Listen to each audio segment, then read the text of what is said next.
खबर शामिल करते हैं उकाड़ा से शेख नदीम शराज की। उकाड़ा में माहर वाटर पंप चोर खवातीन का गिरोह सरगर्म हो गया। मुख्तलिफ इलाकों से मुबैना तौर पर मुतअद्दद वाटर पंप चोरी कर लिए गए। मारूफ शाहरा एम में जना रोड पर वाक़या राजा बारबेक्यू से 3 हफ्तों के दौरान 2 वाटर पंप चोरी हो गए।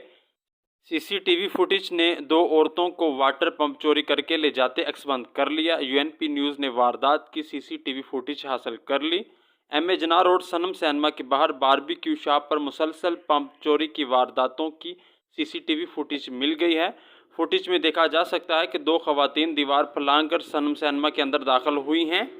उसके बाद टेंट की रस्सी काट कर दुकान के अकब दीवार से दाखिल हुई और फुर्ती से पंप खोलने के बाद बड़े से थैले में डालकर सर पर रखकर वापस दीवार फलांग कर सर पर उठाकर ले जाती हुई साफ नजर आ रही हैं।